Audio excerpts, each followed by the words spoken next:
Hello, and welcome to the Tinley Park Chamber of Commerce Chamber Spotlight. My name is Julie Carlson, and I'm delighted to be your host for the July Chamber Spotlight. Let's get started by meeting our first guest, Chamber member Donnie Glassman. Donnie is the Regional Director of Business Development for Villa Healthcare. Donnie, welcome to our show. Thank you for having me on, Julie. It's a pleasure being here. Great. Well, why don't we get started by having you tell us a little bit about your background and what got you involved with this? Absolutely. So, for me, healthcare has really been big and dear to my heart, and I really wanted to be in a career that I could really, touch people's hearts and actually do something to help the community and help our loved ones. So I got started probably about 7 years ago, 7 or 8 years ago in the healthcare industry. I actually started out originally as a CNA, so I've actually had hands-on experience working with patients and family members, and it's just something that I know that I can truly make a difference in being able to do. And it's something that's really delighted me. Great.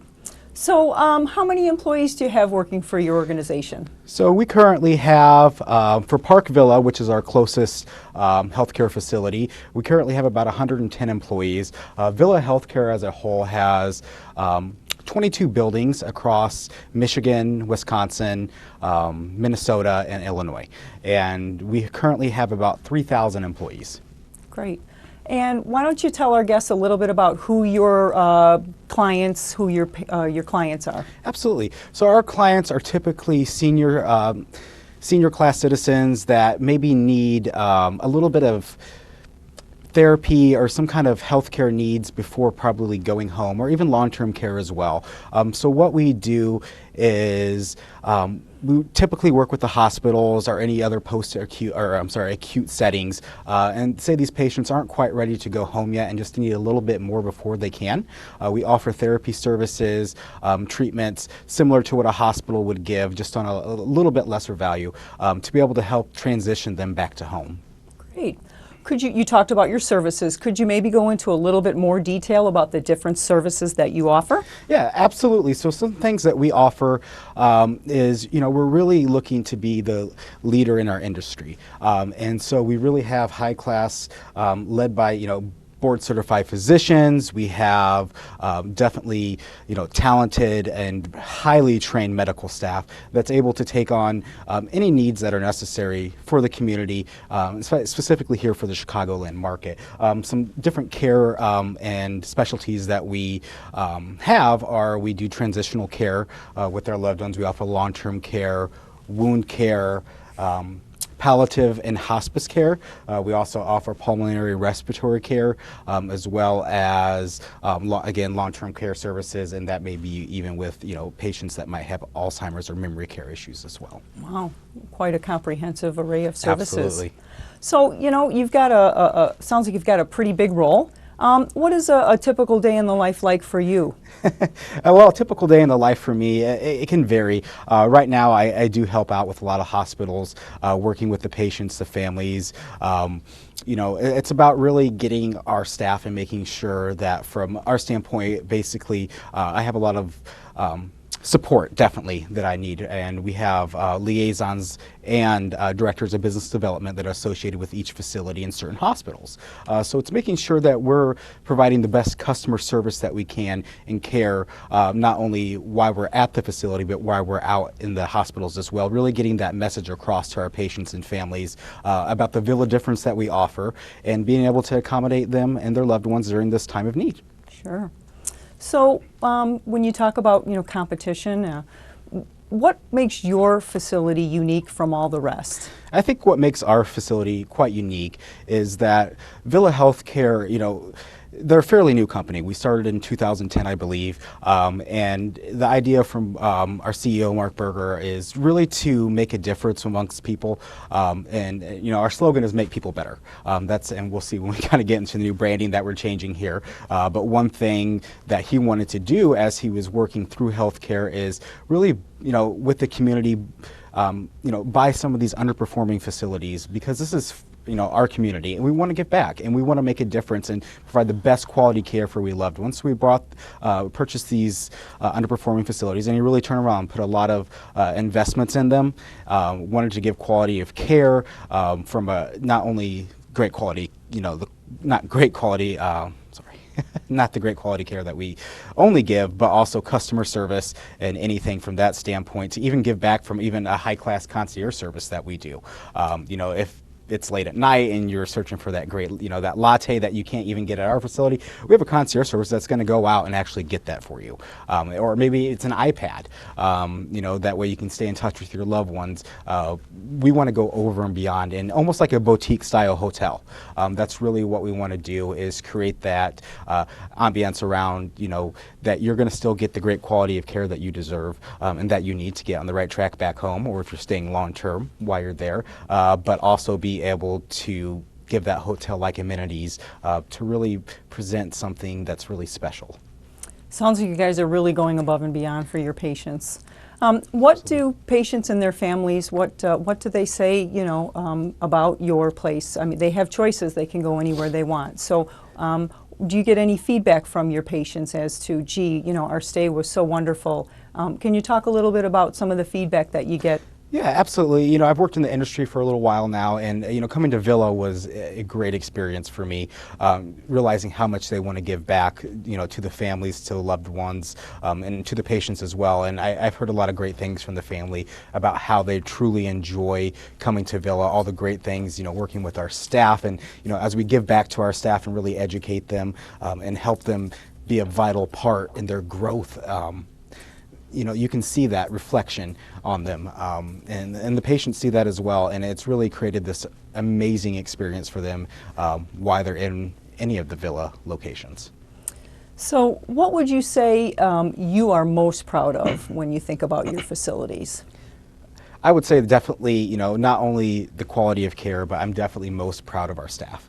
I think our staff goes, it's not the easiest industry to be in, and to do that on a day-to-day basis, realizing, that we're just not out there collecting, we're wanting to make a difference in someone's lives. And I think when I walk through the door and I see this through the staff members there, it just creates this atmosphere that is unparalleled to anywhere I've seen before, and they really love their families and patients that are there. Talk a lot about the staff. Can you just give our guests a quick overview of who your staff are? What is the caregiving team, some of the members? So our team, actually, we have a wide variety of people that are on board, anywhere from social services in the building to nursing staff to certified nursing assistants, concierge service, we have dietary service, housekeeping service. So it's just this vast team that comes together to really, almost like, that certain ship that's always flowing in the right direction, keeping it, going correctly, and everyone just kind of comes together and makes one great, well-oiled machine. And it's not even a machine, it's just everybody comes together to create that experience for the patients and loved ones within our communities. And it's really just, it's when you come out there, you'll just see the wonderful experience that you'll see and get from our staff, and quite the ambience. Sounds like a wonderful place to work. Absolutely. So what are your plans or goals for the future? So for the future with Villa Healthcare, as you can see here, we do have a new brand. Our branding logo that we came out with, and our slogan, you'll notice, is we make people better, not only from the investments we're doing within our staff, but also the investments we're doing within our buildings. And we're not only helping patients from a therapeutical standpoint, clinical standpoint to get better, it's the whole setting while you're there. It's the ambience of, you're getting your hotel-like amenities, but you're also getting that customer service that you deserve, and people that respect and love. And I think when you go to Villa, you're really seeing that. And I think in the future here, as you see, we invested in a new intranet system that's really, seasoned around having that cultured experience from, a pop and amazing, atmosphere to have fun with. And I think it's from them to really recognize what they're doing, and to recognize that we are wanting to be the leaders of our industry and really change the way people view healthcare. Great. Well, it sounds like you have a lot of great things happening at your facility. So I would just like to tell our guests that if you'd like to learn more about the Villa, please contact the Chamber office by calling 708-532-5700, or you can visit the website at www.tinleychamber.org. Donnie, I'd like to thank you so much for joining us and Absolutely. being our guest on today's show. Thank you so much, Julie. Good luck in your future endeavors. Absolutely. Thank you. Our next guest is Chamber member Luz Cavazos, owner of Juicy Lucy Sangria. Welcome to the show, Luz. Tell us all you. about your business. Okay, well, let me start. We are a small sangria manufacturing company. We've been making sangrias for a long time. We started making it. We decided maybe about 7 years ago to look into, what it would take for us to start a business. We had no intentions of starting a business. It wasn't what we set out to do. We always had sangria at our parties. People would always say, "Oh my God, this is so good. I'm having a party. Can you make me some?" Never thought, was never to say, "Oh yeah, this is what we're going to do. We're going to go out and start a business." Little by little, people kept ordering, and we didn't want our neighbors to think that we were running some type of illegal business in our, in our house. So we started the process of it. I was working at a law firm with with the attorneys there, and a friend of mine who's also an attorney there helped me, him and his wife. We would always talk about, he would always say, you should start a business. I was like, I have no intentions of starting a business. I'm not, ready. We took it one step at a time. He said, well, let's just take a look. I said, okay. Well, so we started researching. We started looking. We ended up signing up with Loyola University. Loyola University has a program for small business owners if you're looking to start a business. We also went with the city of Chicago that helped us as far as what we needed to do to actually start a business and if it was worth starting a business. We actually, with the first event that we did was for the city of Chicago with an organization called SCORE. They told us, well, we'll partner you up with a mentor and we'll see how it goes, if it's something you should pursue. So we went ahead, did that. The event went really well. We handed out a lot of tastings. People were like, where can we buy it at? I was like, we can't buy it anywhere yet. I said, because we're still just an up and coming company. We're just looking to see what the general public thinks about it. So can you tell me how long you've been at your current location? We've been there now since December. We opened up at our location right before Christmas. We were able to go ahead and get all of our licensing and get everything done. So we opened up right before Christmas. So we're going on like 6 months, almost 6 months. And how many employees do you have working for you? Right now we have me, my husband, my sister-in-law, my brother, my friends Joe and Francie, and my cousin Miguel.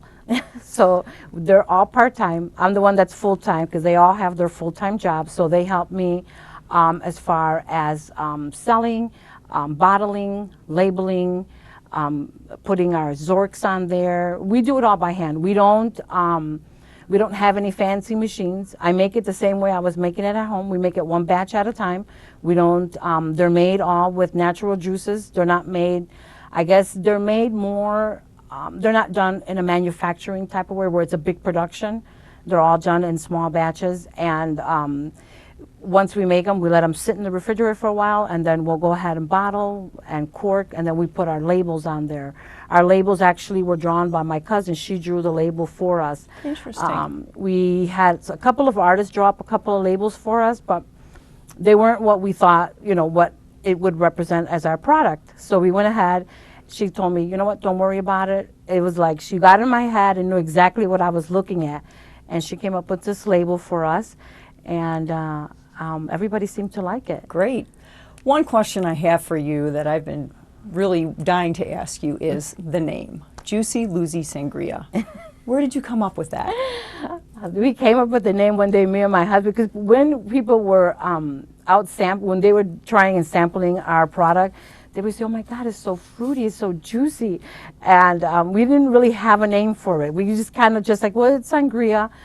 So we started playing around with the name. So my husband says, well, how about, people are always saying how juicy it is. Your name is Luz. We'll just make it Luzy, and then with the sangria. And that's how we came up with the name. It's like, a lot of people ask us, how did you come up with that name? I was like, it was my husband's idea. Creative. He came up with it. Great. Now, you talked about being out at some different events so far. Yes. I know for a fact that you were out at the Tinley Park Brew and Vine Fest Yes. not too long ago. Can you tell us a little bit about how that went for you? It went very well. It was an amazing event. We had such a good time. It was actually our first really big event like that.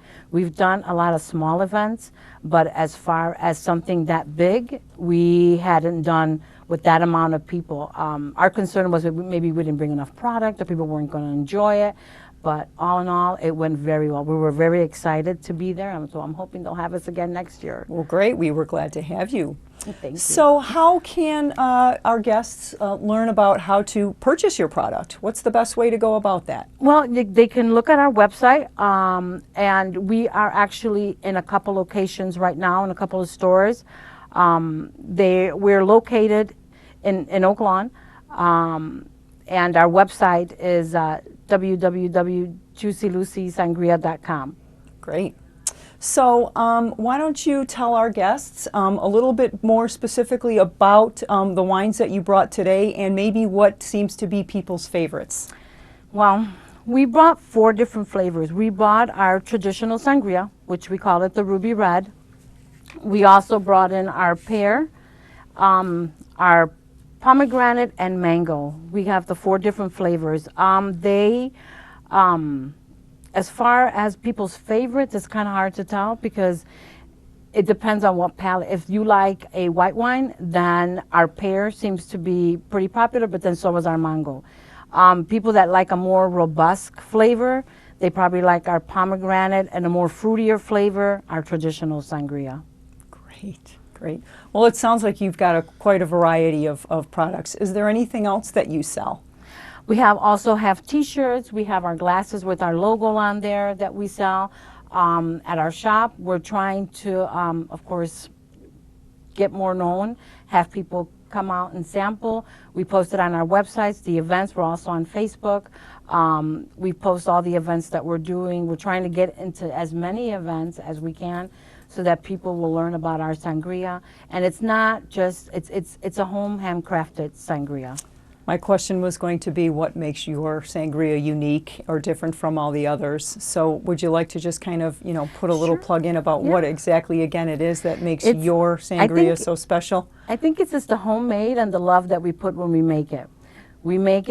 I make it the way I make it for my family. When we started, we didn't want to change the recipe. We didn't want to cheapen the products that we were using. We wanted to use a good quality wine, juices, liqueurs that we use in it. We didn't want to use, you can make a cheap sangria. But I was like, I don't want that because that's not what I make for my family or my friends or my coworkers. I said, when they come to my house, I like to give them something that's good, that they're going to like and enjoy. And that's why when we came up with our sangria, we made it like a homemade, crafted sangria. Yeah. Do you happen to have any type of current promotions going on that guests can take advantage of? Right now, we're doing 10% off. If they go to if they look us up or they give us a call, our information is on there. They can call us, let us know that they saw us here on the show, and we will give them 10% off. Great. So, Luz, we've just got a little bit of time left. Do you have any closing remarks for our guests that you'd like to say? If you want a good sangria, if you want something that's handcrafted, homemade, then look for Juicy Lucy Sangria. And hopefully we'll be in all stores. We're looking to try to hit all markets, restaurants, bars, anywhere that they can serve alcohol, we're looking to be there. Wonderful. Thank you. To learn more about Juicy Lucy Sangria, please call the Chamber office at 708-532-5700. Luz, it's been a pleasure having you as a guest on the Chamber Spotlight. Thank you so much for joining us. Thank you so much for having us. Thank you. Our next guest is brand new to the Tinley Chamber, Jennifer Stoner, owner of J. Stoner Marketing. Jennifer, welcome to our show. Thank you so much for having me. Great. Well, why don't you get started by telling us a little bit about yourself and a little bit more about your business? Well, I started my business almost exactly a year ago after I left Prairie State College. I've done marketing and public relations for over 30 years, and I decided that it was time to take those skills and use them to help small businesses focus their marketing efforts in a real efficient manner. And so I decided to take the plunge in having my own business. I decided to use my last name because it's Stoner, and I thought it was very memorable. And in marketing, you want a memorable name. So J. Stoner Marketing was what I came up with. Very clever. And do you have any employees that work with you? So the way I do it, I'm the sole employee for J. Stoner Marketing, but I have a network of professionals that I use. A key person on my team is an award-winning graphic designer. She and I have worked together for over 10 years. So she does all of our design work that we need. I have a social media person that I can reach out to if there's a especially complex problem. I have a web person, a videographer, and a photographer. So the cool thing about that is if you don't need those services, you don't pay for them. So clients only have to pay for the services that they need for their marketing projects. Super. So you worked for, a large organization. I did. And now you're on your own. What was your motivation for going out on your own? I think the biggest reason I decided to go out on my own was social media. I had gone back to school to get my master's and focused on social media and integrated marketing. And then at my last job at Prairie State, I was responsible for starting the social media. And what I saw was that people really struggled with how to incorporate social media into the traditional marketing. So it was just a way to see how people could use it effectively and not give up on traditional media, not give up on print or even press releases, feature stories, but how to use all of it together effectively. And that's that integrated marketing approach. The great thing about social media, it can be really cost effective. But what some people don't understand is that it's not free and it takes a lot of your time because you have to monitor it. And that's what I help my clients do. Once we start social media, I make sure I monitor their pages. I see if there's any comments, reviews, anything that needs to be responded. So it was just a way to sort of take all of my skills over my career, because I've worked in this field a long time, and help businesses really target who they want. And who are your typical businesses? What So, audiences do yeah. you try to appeal to? So for the first year, I've worked with 11 different businesses, which I thought was pretty great for the first year. And they've ranged from yoga studio, quite a few in healthcare. What I've seen is that people are struggling on how to get their message out in terms of the changes in healthcare. And so I've worked with several doctors and counselors. One of my favorite clients runs a deluxe dog studio, dog kennel, and they're my favorites because I get to go take pictures of dogs. So just a variety. Most of them, though, I would say are small businesses that don't have a marketing person on site, but have decided they want to expand their efforts. I've done a lot of work on websites. Almost all of my clients have needed websites, so I can do website copywriting for them. And my very first client was, and she is still with me, a life coach, an international speaker, and a licensed clinical professional counselor. So I've worked with her on doing feature stories and what she offers and getting her placed in local and national media. Wonderful. Yeah. You've talked a lot about social media and now about the website, and working in marketing myself, I know that the field encompasses many different areas. Yes. What other services in addition to social media and website production do you offer? So the first thing I do is I sit down with my clients, and the first meeting is always free to see if what I offer is going to work for what they need. But one of the skills I bring is writing ability. I've actually won a national writing award, and my team at Prairie State, we won over 30 marketing awards. So I'm able to take their story and put it into words, and sometimes we do it as a feature story or we do it as a press release, and then I get it distributed into the media and I get them coverage that way. And then in turn, I tie it back into everything else they're doing. Because what I find is that clients are doing a lot of individual things that are great, but they're not getting the greatest impact because there's no synergy among everything. So I help them get all the elements working together. But the key, I think, is the writing. You still have to have great writing. You know that as a communications person. Mm-hmm. And you have to be able to tell your client's story. And that's what I help them do. For sure. Oh, absolutely. So why don't you tell me about what has changed the most in the field of marketing since you've been involved? I think the pace of change in the past 10 years, like for a while we had a lot of the traditional things. You had radio, you had print, you had television, you had outdoor. Then you started adding Facebook, then Instagram, then Pinterest, then LinkedIn. And which one is best for you? Which one should you be on? Should you be on all of them? And that's what I help my clients do. So I think it's how you take your budget, because the budgets haven't increased with all the options. A lot of times they've decreased. So how you take that money and effectively spend it to get the best bang for what you're trying to do. And that's what I try to help them do. So they don't waste money on things that aren't going to be useful to them or where their customers aren't located. If your customers aren't on Instagram, then don't be on that. If your customers are on Snapchat, then don't be on Facebook. So I help them try to figure that out. Yeah. Well, it sounds like you're very passionate about what you do, and you offer a lot of great services.